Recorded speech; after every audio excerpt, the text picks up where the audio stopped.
Okay. Hello, everyone, and welcome on this beautiful, warm, sunny day. What better day to have a webinar indoors? My name's Laura, and welcome to webinar 15. The title of this webinar is Handling Relationships Online. And as always, the purpose of the Lockdown Lunch and Learn is to look at some classic, typical areas of everyday work, behaviour and experiences, remixed and refreshed by looking at things in a slightly different way, with the purpose to keep our brains focused and ourselves feeling confident as we go through this period of transition. So let me share my screen, and here we go. Okay, so I'll explain the graphic in a sec. Welcome to Handling Relationships Online. So I was amazed to hear at a conference back in September, which was like a lifetime ago, doesn't it? But it was only 6 or so months ago, and how predictable our behaviour is, because of course online everything is tracked and measured, and therefore you've got some data. And apparently within 20 emojis, the data scientists are able to predict the gender and ethnicity the person who's written the message. Such is the strength of patterns and behaviours that we demonstrate online. Mixing this in with another piece of research, 401 million messages were looked at where people had identified themselves as the gender that they identified themselves as, and apparently 8 of the top 10 emojis are shared between males and females, but these are the two differences. So men will use the apparently much more the monkey covering its eyes, and women will use the full smile emoji more. So who knew that actually humans were so predictable online, you know, because we all believe we've got kind of free will. So how could that give us some interesting insights into how to transition in this new transformational world we find ourselves in? Lots of research has been done. You may know this already, depending on kind of the people that you've got in your family and social network, but a lot of research has been done about the impact of social media on teenagers. And this is some research, you can just scan it there, that there's lots of positives, but there's also lots of negative feelings and emotions that can emerge when living life online. So how have you found it so far? During this period of transformational, we've seen a huge shift to online communication, whether for family, friends, professional, or social contact, with the first fully attended court case happening at the start of this week. We really are seeing some signs as to what might be some trends that will continue in this decade. Virtual is now a trusted alternative for conducting life's business in person. April 2020, Zoom was averaging 300 million virtual meeting participants per day. Compare that to 10 million just 5 months ago, back in December 2019. And research for a while has suggested that people act differently online. We'll explore that in a moment. And virtual working, as that's likely to increase, it might be worth a think about how we are going to evolve the way that we look after our professional relationships and how we keep safe and productive with boundaries, etc. And being able to shift to and fro the real world and the virtual world without too much disorientation is probably going to be a premium skill in the 2020s, whether that's natural to you or whether you are learning as you go. So there's a lot going on. How do you make it work? In terms of handling relationships online, like all the sessions, it's judgment-free, one size fits one. Keep what you like, share what you really like, discard what doesn't work for you. Hopefully you'll find this friendly, light, positive, and always rooted in the so what? How can I put this into practice? The 3 objectives we're going to look at hopefully can be put into practice no matter how temporary your current working situation or how makeshift your space. And what we're going to be looking at today is, what are the key differences between online and IRL in real life, relationship dynamics? What might be some frameworks to consider that helps shift between these two worlds with maximum confidence and ease? And what might be some tips for reducing awkwardness and potential team politics as some, all, few, many transition into maybe a new working environment, whether that stays virtual or whether that becomes physical. So the goal of this is to enable us to feel just a little bit lighter about what might be ahead of us. Because it doesn't matter how good I was this time last year at being able to nip in and out of various different offices and feel confident as maybe we adjusted our physical environment, it's how equipped I feel now to evolve, because we've never had the set of circumstances that we're all experiencing. So now's the time to channel the mindset of a fox, where overnight it will learn to go from foraging to hunting, depending on the requirement of its environment. Because as Charles Darwin would tell us, the laws of nature are, you don't have to be the quickest, you don't have to be the strongest. The key to thriving through rapid environmental change is, as long as your rate of internal change matches the rate of external change, then you are still fit and relevant for your environment. No matter age or stage, it's all about mindset. So, how do online and IRL, in real life relationship dynamics, differ? Okay, we're going to be exploring something called the online disinhibition effect, which is, compared with face-to-face interactions, online we may feel freer to do and say what we want, and as a result, we often do and say things that we shouldn't. Fascinating book that I read a couple of years ago by Dr. Mary Aitken, who is a cyber psychologist looking at forensics of crimes that happen that are started in online world and have real world consequences, and she's the basis for the CSI cyber character, apparently. Utterly fascinating. So here's some things that I've sort of picked out that might be worth a think about from this book and some other stuff as well. So the first thing is, the majority of people believe that others act differently online. But as always with self-report, we sort of think it's everyone else that does things differently, potentially not us. Is everyone else that drives dangerously? I don't. And several studies into teenage behaviour show that teenagers have said that they often send messages that would never say in real life. So has there been anything that you have found in this period of time where you think, oh, I wouldn't normally have actually said those things out loud to either an individual or a group? Has there been some differences in the way that you've behaved? And the online disinhibition effect, the ODE, is that feeling of lack of restraint. It's like being intoxicated. So it's how we may be different. And that can either be positive, which is a benign effect, or negative, which is toxic. And the factors, of course, the difference between online and real world is that I potentially can be anonymous. So I may not have activated my video camera, so you can't actually see me. I might not have my name. I might be invisible. It may be out of time and out of sync. So we may be talking across time zones. So you're in your pajamas and I'm in my workwear. The empathy deficit, so not being able to have all that body language that naturally comes when we're sitting in the room with someone, as well as my personality and the way in which I've been brought up, my background. So there's lots of things that are kind of different between online and offline. And there's been some great, the humour has I'm sure for many of us kept us pepped up. I love this one. Webinar, oh I'm sorry, I thought you said wine bar. Now that's really funny at 6 o'clock but in the evening, but at 7 o'clock in the morning, potentially that might be slipping some communication that you would dream of saying in a face-to-face meeting. Here's some research that I found on the hbr.org, HR stuff. So what else are employees doing during conference calls? It's a lot easier to not fully engage. So often people might be much more rude on a virtual call than they would physically there in a meeting, because me playing a video game online whilst we're there in a physical meeting would be much more obvious. So we know that we act differently online.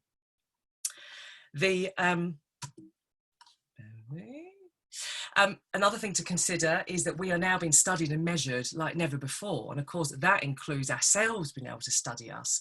Lots of talk online about how continually looking at your own face was really off-putting at the start. You might have become more used to that in terms of video calls. So the ability to monitor ourselves is far more visible.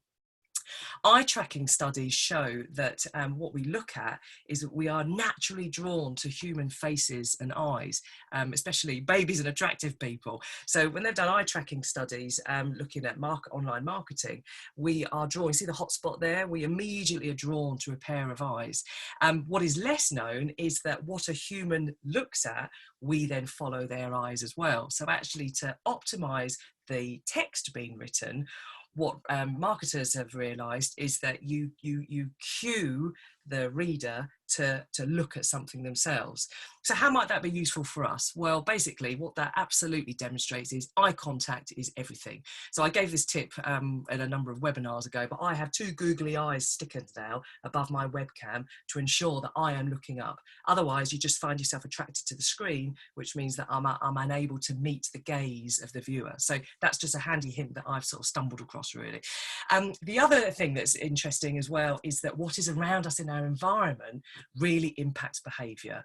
When there are pictures of guns or pictures of aggressive words up on a wall, we are far more likely to swear, to generate conflict in a conversation, than if there are soothing pictures around us. So what also is potentially happening with our human behaviour is we're not all sitting in swanky corporate offices that is giving us a corporate language in terms of what we're thinking. We are also sitting in our own places as well, and maybe going from one very formal meeting to an informal meeting and then another formal meeting after. I wonder if many of us are finding that we are less formal as we go through the day because we become more tired and we don't have those natural corporate cues. So the third thing to then have a think about is, well, how am I going to avoid not feeling like I'm not the real me, or that I suffer from imposter syndrome, which is where you feel like you're not worthy of doing the stuff you're doing. And one of the things that can lead to imposter syndrome is where we don't feel connected to ourselves.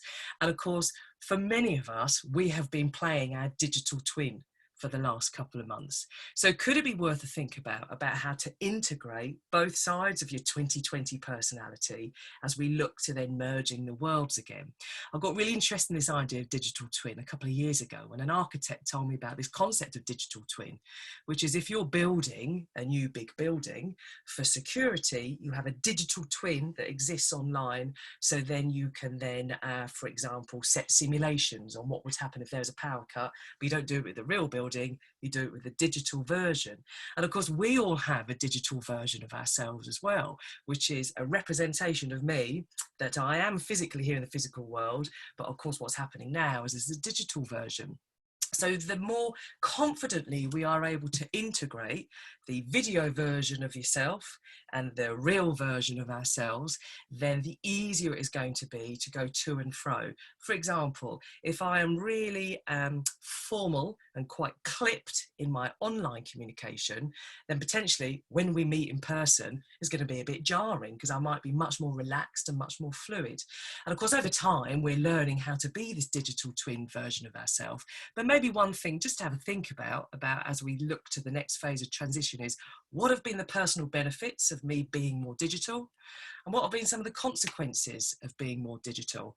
Have I been more relaxed or restrained in terms of how I communicate? And what might I need to do to ensure that those two sides are integrated so that whether you've met me online, whether we follow up in person, it still feels like me? And the overall benefit of that is you will remain connected to yourself and confident. So how do online and in real life relationship dynamics differ? Well, things like the online disinhibition effect give rise to just an understanding that things are different online. The majority of people believe that others act differently online. The mirror moment, I guess, is well, how have we ourselves acted differently? Human behaviour is being studied and measured like never before. Even the presence of where you look, of what might be around you, impacts human behaviour. And being at one with your digital twin to avoid imposter syndrome upon return to a real life scenario might be something having to think about. So how do we shift between worlds with confidence and ease? What might be worth a think about? Well, I don't know if you've ever seen this film, but this is one of my all-time favourite films. It's David Fincher's 1997 film, The Game, in which Michael Douglas is subjected to this immersive simulation where everything looks the same, but is subtly different and things happen outside your control, which I thought had some similarities for this current period of transformation. What's real? What's fake? What does it actually mean to me? And what is my role as we have lots of things kind of roller coasting us around? And at the start of the film, Michael Douglas's character is incredibly suave and he just oozes this sense of, I've totally got this. I am someone who is in control of my life and there's nothing that is actually going to disturb me too much because I've got years behind me of handling change. At the end of the film, he is dishevelled, disoriented, completely humbled, and all of his values have taken a real kind of tumble and a rebuild. And actually, he realises at the end that he's gained far more from having feeling like he's lost a lot than maybe at the start of going into the game. So I thought that might be worth a think about in terms of where were you at the start, where are you now, and what then is the collective journey that as a team we've been through. And maybe if we imagine that rather than who was doing what, it might be quite difficult to establish some common ground. The common ground between us all is we've all been away on a great big long trip, none of which have we had packed or prepared for. So you've got lots of different types of holidays. You've got family holidays, you've got ferry holidays on a cruise, you've got driving holidays, you've got sitting around doing nothing, you've got adventure holidays where every day you're climbing a different hill. And it's almost like in our mind's eye we can choose our ideal holiday, and then it got swapped last minute with our personality opposite. So it may not have been ideal for you, but as I recount my trip, that might sound totally idyllic to someone else who actually would have loved that experience that maybe was opposite from what I would have liked. Rapport, of course, is when we feel like someone gets us or my team gets me. So maybe could it be worthwhile, rather than focusing on who did what exactly, the thing that is actually the common ground between us all is we've all been away on a big long trip. How, therefore, are we going to take that learning that we found out about ourselves, and whether we individually treat it as a reset or a setback? The choice is up to me. So just think of all that learning, personal discovery, and what you found out about yourself in this time so far. And this is a really neat way to clean up some messy thinking. What have been my wins, my walls, my wisdoms? So what's gone well that I could say, actually, that's been a real success? What hasn't gone so well that has been a barrier to me being the type of person or doing the types of things I'd like to? So what's the walls? And what are the wisdoms? What are those pearls of information that I've gathered along the way that actually I might not have had I not had this big trip away? And then as a team, then of course, how do we land together with some simple steps forward? So I personally don't think now's the time for complicated plans. There are so many variables. There'll be no one appendix note that will fit each one of us. So how can we then kind of keep it simple? And I guess it's thinking about the individual person. So each of us will have our own different bubble of experience that we've had. How does that personal bubble work? So you might have 18 different people within the team with 18 completely different sets of circumstances. How to ensure that each person feels back in that bubble? What does that mean in terms of that bubble working together? And I'm choosing the word bubble purposely. How do they work together in this new emerging bubble that might be? And who's doing what and when and how? And what might have been some processes that worked beforehand that may need a bit of a rethink?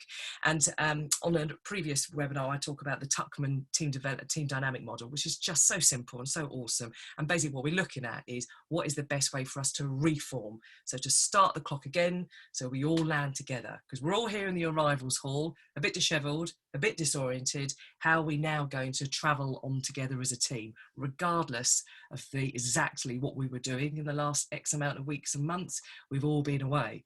So where at the start we might have gone into this quite coolly and confidently, many of us now might be feeling a little bit stunned by how everything has gone on. And of course, this potentially is the reality of change and transformation. Potentially there's more of that to come within the decade. So being able to land yourself well and together as a team is probably a premium skill to be working on right now. And of course, whenever you do anything new, it's not going to be easy, but you know, the worthwhile things in life are the things that potentially take a bit of work. So our common ground is we've all been away on a big long trip. It's been a great big learning curve that is either a reset or a setback. The choice is up to you. And considering how best to land together as a team with some simple steps forward as we increase the bubbles and we all start to kind of work together in a slightly different way. So the third objective, here's where we're going to get really practical. So how do we make it as easy and as comfortable as possible as the team transitions either partly, wholly, all together at the same time, at different stages? How do we ensure that the worrying about work and who's doing what doesn't then add to even more pressure to what might be kind of going on for each of us at the moment? And just have a look at that picture of an aquarium. Deep breath in. Even looking at fish swimming around makes you feel a bit calmer. And of course, what might be something that is playing at the back of people's minds is what is the environment that we're going to be going back into? Will it be the exact same setup that I'm used to? How am I going to feel relaxed about what I do? And whether it is your home-based environment, your home office, or whether it is a central place where potentially teams will be starting to meet again, the impact that our scenery has around on us is enormous. And in fact, there's been some research looking at the layout of hospitals. So heart surgery patients in intensive care who viewed nature landscapes reported less anxiety and stress and needed fewer pain medication than the control group that had no pictures. So environmental soothers, I've called this, about looking at artwork, having fire, videos of nature and aquariums. So this may or may not be inside or outside your control, but the point I wanted to land was that the environment counts. So therefore, fears and concerns and worries about the environment are not mythical. They, in fact, being surrounded environment that brings us comfort, soothes us to the extent where we need less pain medication, according to the research. So maybe having to think about how to make the onward environment as soothing as possible so that we actually have something to look forward to as we then kind of go back. And if you are likely to be staying in your own home office, then could it be worth a think about how to make it even more soothing and calming as maybe change becomes a little bit more continuous. So one of the things as well is the environment in terms of the language as well. So with a bit of a reference back to something I covered on an earlier webinar, watching out for snaky language and keeping really focused on being a proper adult, and remembering that passive aggressive comments are often much more telling you about the other person and where they're at than actually you. So the last thing we need now is lots of kind of little snaky comments that just sort of makes people feel a little bit unsettled. So let's do a bit of an exploring about that. So in a conversation, there are lots of different avenues that we could take. So imagine that there we are back in day one of the new way of working, whatever the setup may be, and there might be some ladders, which are some positive, building, constructive comments that we pass and exchange, and equally there potentially could be some snakes which are designed to just take me down a peg or two, just to kind of, you know, achieve some kind of more dramatic goal. So let's say, whether this is written or verbal, I've checked in with someone, hi, how are you? And then in return, someone replies back saying, fine, thanks, jealous of your tan, which actually is a little snaky comment designed to unsettle and just sort of take me down a little bit. Oh, now I've got a couple of choices now. I can either chuck a snake back and kind of go, yeah, well, the kids were a nightmare. So personally, I'm looking forward to some peace and quiet here in the office, which is designed to now bring you down the fact that we're playing one up and now. Or maybe I should just think it through a little bit and place a ladder against and up that statement, which is, I think it's been tough for everyone. That's my ladder going up. In order for me to be able to help, can you bring me up to speed on? And that is me then starting to lift us both up through the ladder. And that is what we get paid for. We don't have to do this with family and friends because there's no money that exchanges.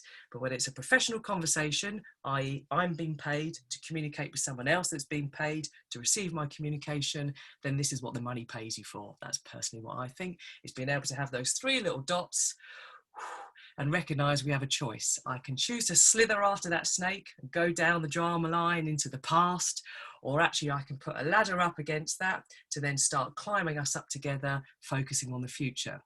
So increasing my awareness of my drama line, so potentially what might be a little bit sensitive about that I could run after if you just prod in the right place. How can I then pull the focus back to the goal, vision, future using ladder language, I've kind of called it. And how am I going to control my urge to slither after these snake tactics, which if this happens our first Monday back, that's going to be a lot of wine drank at the end of that first weekend when actually we've found it a really difficult, potentially new working environment. So watching out for snaky language. And if you can't spot it, it might be you. So just be aware of the words that we use. Power struggles. So how can power struggles maybe just arise with just the smallest comments? And I think it's going to be an interesting challenge about how to re-establish some of those dynamics that might have been in existence for months, years, decades in terms of relationships, in terms of how people work. Depends how long-standing your work colleagues have been. So I guess this is about being careful with banter that can tip sensitive balances whilst new dynamics are kind of being formed. So this is, I've just riffed on the theme of Shepherd and Moscow 6 sources of power, which is part of their influencing push and pull model. So Google will have loads of stuff on there, but it's really interesting looking at how politics can kind of work. So what might happen is that there is something that just unsettles me. So I'm getting back into the work stream of things, and someone might immediately say, well, whilst you were off, things have really changed around here, or an equivalent. And what that does is it immediately kind of unsettles me. And then maybe there's a bit of firepower put behind that unsettled, which seeks to destabilise the power that I might have had X amount of months ago. And it can come in a number of different forms. Shepherd and Moscow reckon there are 6 forms of how organisational power plays kind of happen. There can be some repositioning.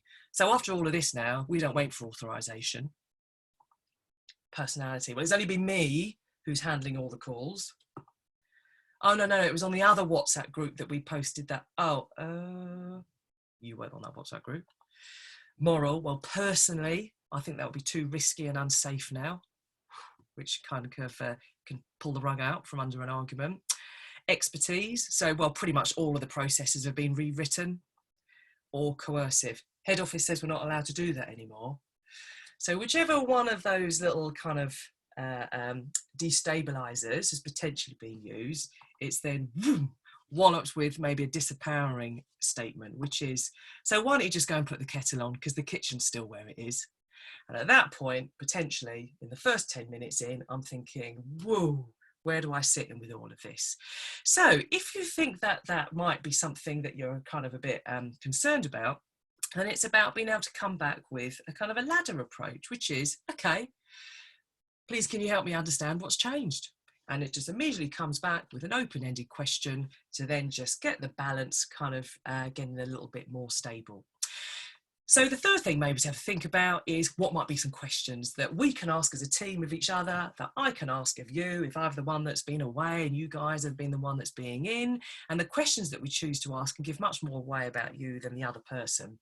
In fact, when I used to work in recruitment, I remember saying to candidates, you know, on that first interview, don't ask about sick pay and how long it takes until your sick leave pay comes in, because that gives more away about your values than saying what it is that you can do. So the questions we ask can often not only determine what we find out about each other, how we talk, how we imagine and what we achieve, but it also gives a real quick window into your own values as well.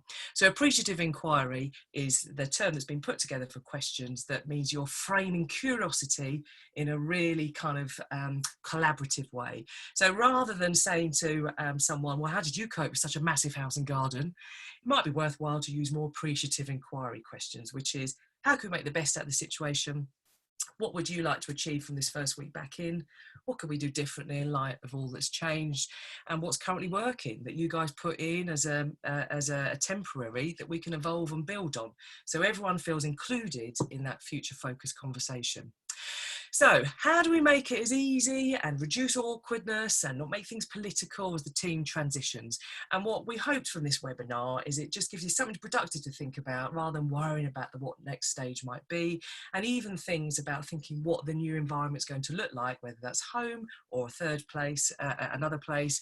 The look and feel of something is so key that actually it's used in the world of healthcare to increase post-operative outcomes. So that's how big the impact of our environment has on us. So watching out for the air quality, so watching out for snaky language and keeping focused on being adult, not just others but ourselves. Power struggles can arrive with even just the smallest of comments, so I think it's going to be really important to be sensitive with banter until some new dynamics are firmly in place, and remaining empowered from the start using appreciative inquiry questions so that people don't feel like they're being interrogated, but that there's a curiosity in terms of how we can work together. So, even learning how to adjust to a new way of meeting and greeting everyone virtually is an example of how much has changed. And actually, although there may be differences in everything that we do, these two emojis here are the top two emojis used by men and women. Of that 401 million messages that was researched and analysed, these two emojis are the top two used, which I think is quite a nice little visual summary of the joys of being human and the challenges as well as we're going through all these transformation together, because it is testing us and developing strengths in ways that no training course could have been written this time 5 months ago. And yet our human ability to transform and evolve is really key. So how as a team are we going to emerge well, and how are we going to conduct ourselves as maybe some or all of us transition from a virtual or maybe stay virtual? And this is likely to be the most transformational decade of our working lives. So it's up to us to think about the workplace that we want our children to inherit. Honing these skills now means we could emerge even more skilled to maximise our potential alongside technology in the years ahead. So no matter how much of a learner you've felt now, you've learned a lot. So here we have the Stonehenge, been here for 5,000 years. Think of all the technologies and the communication that it's seen. Thankfully, there aren't emojis that were written on it, but even the ancient versions of ourselves use hieroglyphics in order to be able to communicate. So keep human, stay foxy. How am I going to ensure I create great relationships online and in real life, IRL? How am I going to help myself to shift between worlds with ease? And how will us as a team prepare to minimise the awkwardness and maximise the ease as we begin to transition into our various new bubbles? So, stay foxy, see you at the next one, enjoy your day.